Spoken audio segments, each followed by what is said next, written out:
একসময় শত্রুদের আক্রমণ থেকে রক্ষার কবচ হিসেবে ব্যবহার হতো মালদহের প্রাচীন এই 22 গাজি ওয়াল। প্রাচীন গৌড় সাম্রাজ্যের একাধিক ইতিহাস আজও জ্বলজ্বল করছে মালদহ জেলার ইংরেজবাজারে অবস্থিত ধ্বংসাবশেষ শহর গৌড়ে। একসময় সেই গৌড় সাম্রাজ্যের ছিল বিলাসবহুল রাজপ্রাসাদ, তবে তা এখন সব ইতিহাসের পাতায়। বর্তমানে সেখানে রয়েছে গৌড় সাম্রাজ্যের একাধিক স্থাপত্যের ধ্বংসাবশেষ অংশ, যার অধিকাংশ অংশ ভগ্নদশা অবস্থায়। তবে আজও ভগ্নদশা অবস্থাতেই দাঁড়িয়ে যেন রাজপ্রাসাদকে পাহারা দিয়ে চলেছে এই 22 গাজি ওয়াল। শত্রুদের আক্রমণকে ন্যস্ত করতে গৌড় সাম্রাজ্যের সুরক্ষার জন্য অন্যতম ভিত ছিল এই 22 গাজি ওয়াল। রাজপ্রাসাদ না থাকলেও আজও এই দেওয়ালের শক্তি একই জায়গায় দাঁড়িয়ে। তবে নিরাপত্তার ক্ষেত্রে নয়, ধ্বংসাবশেষ অংশ হিসেবে পরিচিতি পায় এই 22 গাজি ওয়াল। এই আবাসস্থল বা রাজবাড়ি বা সুলতানি মহল, সেই মহলের মধ্যে একটি অংশ এখনও লোকের কাছে খুব আকর্ষণীয় মনে হয়। এই জন্য যে সেই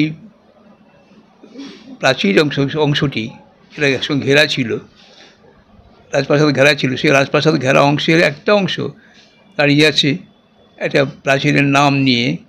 তার নাম হচ্ছে 22 গজি প্রাচীর। এই 22 গজি প্রাচীর বা দেয়াল, এই দেয়ালটি তৈরি হয়েছিল ওই প্রাসাদকে সুরক্ষিত রাখার জন্য, তার বহিঃপ্রাচীর হিসেবে।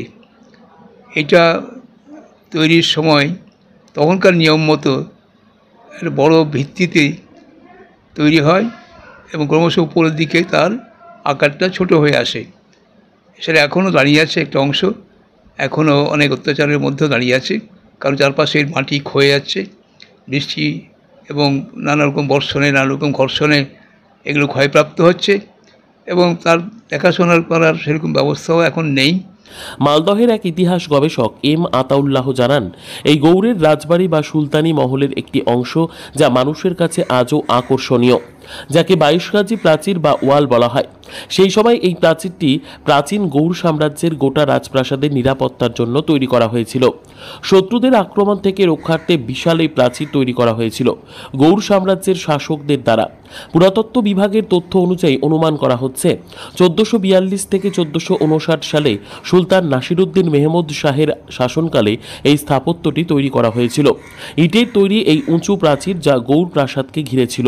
প্রাচীরের 3টি ভাগ রয়েছে, যা সুলতানের প্রাসাদের 3 দিকের ব্যক্তিগত ব্যবহারের 3টি অংশের নিরাপত্তার জন্য তৈরি করা হয়। এই প্রাচীরের উচ্চতা ছিল 22 গজ বা 42 ফিট, যার জন্য এই প্রাচীরকে 22 গাজি প্রাচীর বলা হয়। তবে এটি চওড়া হিসেবে বেস থেকে 15 ফিট এবং উপরে 9 ফিট।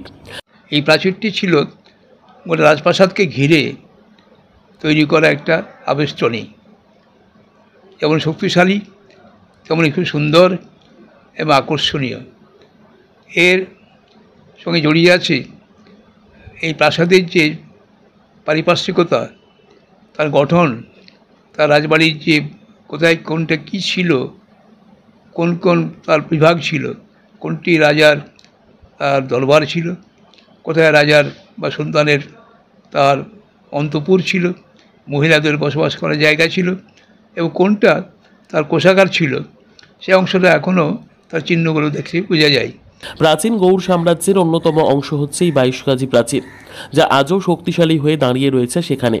আজও এই প্রাচীরকে জেলাসহ ভিন জেলার বিভিন্ন প্রান্ত থেকে পর্যটকেরা আসেন গৌড়ের ইতিহাসকে জানতে।